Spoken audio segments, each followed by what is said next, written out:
Hello, welcome back to my YouTube channel. അപ്പോൾ ഇന്ന് നമ്മൾ ഡിസ്കസ് ചെയ്യാൻ പോകുന്നത് ഒരു സ്പെഷ്യൽ ടോപ്പിക്കിനെ പറ്റിയാണ്.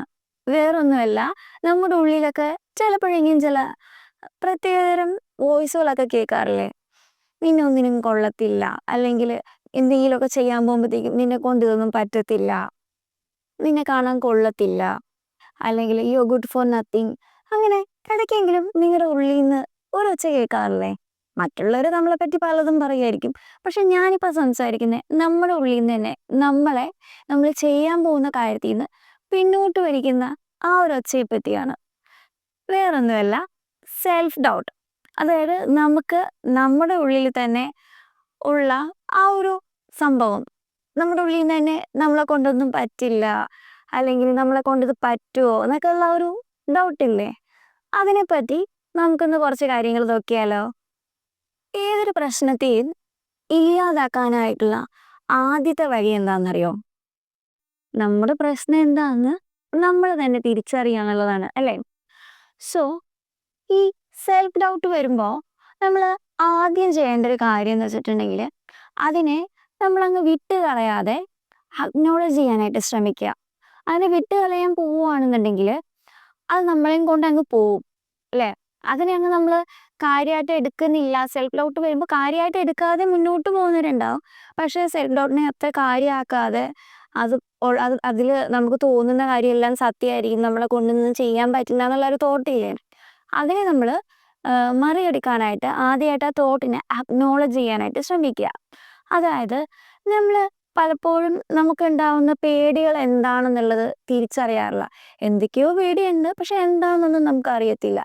അപ്പോൾ ഫസ്റ്റ് ഓഫ് ഓൾ നമ്മൾ ചെയ്യേണ്ടതെന്ന് വെച്ചിട്ടുണ്ടെങ്കിൽ, ഒരു പേനയും പേപ്പറൊക്കെ എടുത്തിട്ട് എൻ്റെ പേടി എന്താണ്, എനിക്ക് എന്തിനോടൊക്കെയാണ് പേടിയുള്ളത്, എന്ത് കാര്യമാണ് എന്നെ പിന്നോട്ട് വലിക്കുന്നത്, അല്ലെങ്കിൽ എന്തുകൊണ്ടാണ് എനിക്കിങ്ങനെ തോന്നുന്നത് എന്നൊക്കെ ആദ്യം നമ്മളോട് തന്നെ ചോദിച്ച് മനസ്സിലാക്കാനായിട്ട് ശ്രമിക്കുക.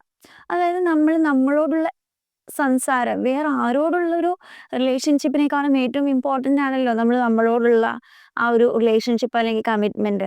അതിലേക്കുള്ള ഒരു ഫസ്റ്റ് പടി തന്നെയാണത്. ഓക്കെ, സോ നിങ്ങളൊരു പേനയും പേപ്പറും എടുത്തിട്ട് നിങ്ങളുടെ ഫിയേഴ്സ്, നിങ്ങൾ എന്തുകൊണ്ടാണ് ഈ ഒരു ഉള്ളിൽ നിന്നുള്ള ആ ഒരു ഒച്ച നിങ്ങൾക്ക് കേൾക്കാൻ പറ്റുന്നത് എന്നുള്ളത് ഒന്ന് നിങ്ങളോട് ചോദിച്ച് ഒരു പേപ്പറിൽ ഒന്ന് എഴുതി നോക്കാനായിട്ട് ശ്രമിക്കുക കേട്ടോ. നമ്മുടെ സെൽഫ് ഡൗട്ടിനെ മറികടക്കാനില്ലേ, അടുത്തൊരു വഴി എന്താന്ന് വെച്ചിട്ടുണ്ടെങ്കിൽ, നമ്മൾ പലപ്പോഴും സെൽഫ് ഡൗട്ട് വരുമ്പോൾ നമ്മൾ ഉള്ളിൽ നിന്ന് വരുന്നൊരു സാധനം എന്താ, ഫുൾ നെഗറ്റീവായിട്ടുള്ളൊരു ടോക്കല്ലേ. ലൈക്ക് നിന്നെ കൊണ്ടൊന്നും പറ്റത്തില്ല, അല്ലെങ്കിൽ എന്നെ കൊണ്ടൊന്നും ചെയ്യാൻ പറ്റത്തില്ല, എനിക്ക് വയ്യ, ഫുൾ ഞാൻ ഭയങ്കര ടയേർഡാണ്, എന്നെ കൊണ്ട് അതിന് പറ്റുമോ, അങ്ങനെ ചെയ്യാൻ പറ്റുമോ, ഇങ്ങനെ ചെയ്യാൻ പറ്റുമോ, അങ്ങനെയൊക്കെ നമ്മൾ കുറേ അങ്ങ് ആലോചിക്കത്തില്ലേ. അപ്പോൾ അങ്ങനെയുള്ള തോട്ട്സ് നമുക്ക് വരുമ്പോൾ ആ തോട്ട്സിനെ റീഫ്രെയിം ചെയ്തൊന്ന് നോക്കിയാൽ നമുക്ക് കുറച്ച് ഡിഫറൻസ് ഉണ്ടാക്കാനായിട്ട് പറ്റുമെന്നാണ് എനിക്ക് പേഴ്സണലി തോന്നിയിട്ടുള്ളത്. അതായത് അപ്പോൾ നമുക്ക് ഭയങ്കര വലിയൊരു ടാസ്ക്കായിട്ട് നമുക്ക് തോന്നുന്ന കാര്യത്തിന് നമുക്കൊരു ഡൗട്ട് വരും, ഒരു പേടി വരും, എനിക്കിത് ചെയ്യാൻ പറ്റുമോ എന്നുള്ളത്. അപ്പോൾ അങ്ങനെ ഒരു പേടി വരുവാണെങ്കിൽ നമ്മൾ ഫസ്റ്റ് ചെയ്യേണ്ട ഒരു കാര്യം എന്ന് വെച്ചിട്ടുണ്ടെങ്കിൽ, എന്നെക്കൊണ്ട് ചെയ്യാൻ പറ്റില്ല എന്ന് പറയുന്നിടത്ത് നിന്ന് നമ്മൾ പറയാം, I know it's hard, it's really hard, അല്ലേ? ഇത് ഒരുപാട് ബുദ്ധിമുട്ടുള്ള കാര്യമാണ്, എന്നെ സംബന്ധിച്ച് ഒരുപാട് ബുദ്ധിമുട്ടുള്ള കാര്യമായിട്ട് എനിക്ക് തോന്നുന്നുണ്ട്. പക്ഷേ it's okay, I am learning, ഞാൻ പഠിച്ചുകൊണ്ടിരിക്കുകയാണ്. പഠിക്കുമ്പോൾ നമുക്ക് തോൽവികൾ സംഭവിക്കാം. അപ്പോൾ പഠിക്കുമ്പോൾ നമ്മൾ തോൽവികൾ ഏറ്റുവാങ്ങാനും എല്ലാത്തിനും ആ ഒരു മൈൻഡ് അക്സെപ്റ്റ് ചെയ്യാനുള്ള മൈൻഡിലായിരിക്കും നമ്മൾ ഒരു കാര്യവും പഠിക്കുന്ന ഒരു സമയത്ത്. അപ്പോൾ നമ്മൾ പുതിയൊരു കാര്യം ചെയ്യുമ്പോൾ ആ സെൽഫ് ഡൗട്ട് വരുമ്പോൾ നമ്മൾ നമ്മളോട് തന്നെ പറയാം, നമ്മളിത് പഠിച്ചുകൊണ്ടിരിക്കുകയാണ്, പുതിയ കാര്യം പഠിച്ചുകൊണ്ടിരിക്കുകയാണ്, ഇതിൽ തെറ്റ് സംഭവിച്ചാലും കുഴപ്പമില്ല, തോറ്റാലും കുഴപ്പമില്ല, ബട്ട് നമ്മളൊരു അറ്റംപ്റ്റ് ചെയ്യും. അതായത് ഒരു നെഗറ്റീവ് സെൽഫ് ടോക്ക്, നമുക്കിത് ചെയ്യാൻ പറ്റില്ല എന്നുള്ളിടത്ത് നിന്നും ഒരു ന്യൂട്രൽ അല്ലെങ്കിൽ പോസിറ്റീവായിട്ടുള്ളൊരു തലത്തിലേക്ക് പോകുമ്പോൾ ആ ഒരു ഡിഫറൻസ് നിങ്ങൾക്ക് ഉറപ്പായിട്ടും ഉണ്ടാക്കാനായിട്ട് പറ്റുന്നതായിരിക്കും. നമ്മളെല്ലാവരും വലിയ വലിയ അച്ചീവ്മെൻറ്റ്സ് എപ്പോഴും സെലിബ്രേറ്റ് ചെയ്യാറുണ്ടല്ലേ. പക്ഷേ നിങ്ങൾക്കൊരു കാര്യം അറിയോ, ഈ വലിയ വലിയ അച്ചീവ്മെൻറ്റ്സ് ഒക്കെ ഉണ്ടാവുന്നത് പലതുള്ളി പെരുവെള്ളം എന്ന് പറയുന്ന പോലെ കുഞ്ഞു കുഞ്ഞു ചെറിയ വിൻസിലൂടെയാണ്. ഈ കുഞ്ഞു കുഞ്ഞു ചെറിയ വിൻസിനെയാണ് നമ്മൾ നമ്മുടെ ഉള്ളിലേക്ക് കോൺഫിഡൻസ് കൊണ്ട് നിറയ്ക്കുന്നത്. സോ നിങ്ങൾ ചെറുപ്പത്തിലെ കാര്യം ഒക്കെ ആലോചിച്ചിട്ടുണ്ടെങ്കിൽ നിങ്ങൾക്ക് അറിയാൻ പറ്റുമല്ലേ, നമ്മുടെ അച്ഛനും അമ്മയൊക്കെ നമ്മുടെ കൈ പിടിച്ച് നമ്മളെ കൊണ്ട് നമ്മുടെ ആദ്യാക്ഷരമൊക്കെ എഴുതിപ്പിച്ച ആ ഒരു മൊമെന്റ് നിങ്ങൾ ഓർത്ത് നോക്കിയേ. അന്ന് തന്നെ എല്ലാവരും നിങ്ങളെ എന്തെങ്കിലുമൊക്കെ പറഞ്ഞ് നിങ്ങളെ ഡീമോട്ടിവേറ്റ് ചെയ്തായിരുന്നെങ്കിൽ നിങ്ങൾക്ക് പറ്റില്ലായിരിക്കും. പിന്നെ മുന്നോട്ട് പഠിക്കാനായിട്ട് ഒരു കോൺഫിഡൻസ് അല്ലെങ്കിൽ ഒന്നും ഉണ്ടാവത്തില്ല അല്ലേ. അപ്പോൾ അവർക്ക് എന്താ ചെയ്തത്, നിങ്ങൾക്ക് വേണ്ടി കൈയടിച്ചിട്ടുണ്ടാവും, അല്ലെങ്കിൽ നിങ്ങൾക്കൊരു ചോക്ലേറ്റ് മേടിച്ചു തന്നിട്ടുണ്ടാവും, നല്ല കുട്ടി എന്ന് പറഞ്ഞിട്ടുണ്ടാവും, അങ്ങനെ എന്തെങ്കിലുമൊക്കെ അപ്രിഷ്യേറ്റ് ചെയ്തിട്ടുണ്ടാവും. എക്സാക്ട്ലി ഞാൻ പറയുന്നത് ആ സെയിം കാര്യത്തിനെ പറ്റിയാണ്. Appreciate yourself for the small wins. അതായത് കുഞ്ഞു കുഞ്ഞു വിൻസ്, നമ്മൾ നേടുന്ന ചെറിയ വിൻസിന് നമ്മൾ സ്വന്തമായിട്ട് അപ്രിഷ്യേറ്റ് ചെയ്യാനായിട്ട് ശ്രമിക്കുക.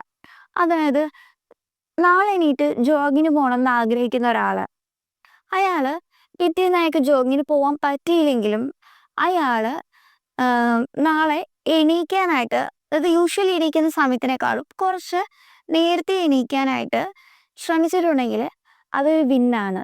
അതായത് അങ്ങനെയുള്ള ചെറിയ ചെറിയ വിൻസിനെ നമ്മൾ കണ്ടുപിടിച്ചിട്ട് അതിനെ സെലിബ്രേറ്റ് ചെയ്യാനായിട്ട് ശ്രമിക്കുക.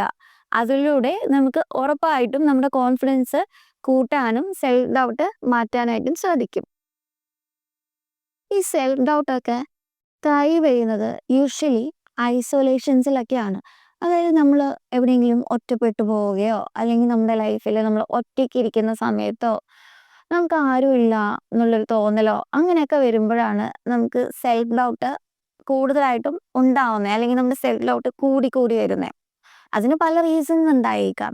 അപ്പം നമുക്ക് ചെയ്യാൻ പറ്റുന്നൊരു കാര്യം എന്ന് വെച്ചിട്ടുണ്ടെങ്കിൽ, നമുക്ക് ചുറ്റും പോസിറ്റീവ് ആയിട്ടുള്ള ആൾക്കാരെ, അല്ലെങ്കിൽ നമ്മളെ ഹെൽപ്പ് ചെയ്യുന്ന, നമ്മുടെ പ്രോഗ്രസ് കാണാൻ ആഗ്രഹിക്കുന്ന ആൾക്കാരുടെ ഇടയിൽ നിർത്താനായിട്ട് ശ്രമിക്കുക. ചിലപ്പോൾ എല്ലാവർക്കും ഇതുപോലുള്ള ആൾക്കാർ ലൈഫിൽ ഉണ്ടാവണമെന്നില്ല.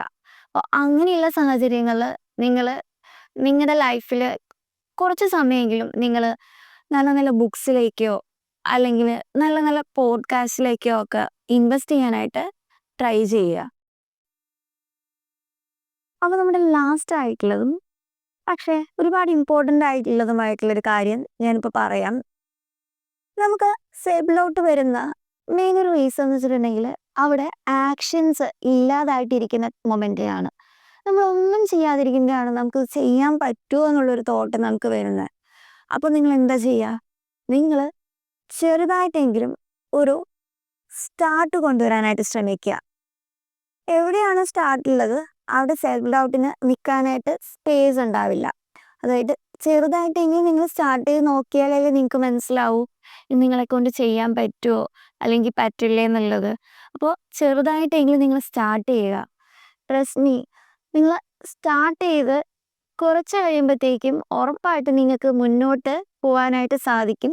പതിയെ പതിയെ സെൽഫ് ഡൗട്ട് നിങ്ങളുടെ ഉള്ളിൽ നിന്ന് കംപ്ലീറ്റ് ആയിട്ടും തുടച്ചു നീക്കാനായിട്ടും സാധിക്കും. അപ്പോൾ നിങ്ങൾ എപ്പോഴും ഓർക്കുക, സെൽഫ് ഡൗട്ട് എന്ന് പറയുന്നതല്ല നിങ്ങളുടെ വ്യക്തിത്വത്തിനെ ഡിഫൈൻ ചെയ്യുന്നത്. സെൽഫ് ഡൗട്ട് എന്ന് പറഞ്ഞാൽ ചെറിയൊരു ഫീലിംഗ് മാത്രമാണ്. നമ്മൾ ഈ പറഞ്ഞ ഓരോ പ്രോസസ്സുകളിലൂടെയും നമുക്ക് കടന്നു പോകുന്നതിലൂടെയും അത് നമ്മൾ ബോധപൂർവം നമ്മുടെ ലൈഫിൽ കൊണ്ടുവരാൻ ശ്രമിക്കുന്നതിലൂടെ ചെറുതായിട്ടെങ്കിലും ഒരു ഇമ്പ്രൂവ്മെന്റ് കൊണ്ടുവരാൻ സാധിക്കും എന്നാണ് എൻ്റെ വിശ്വാസം.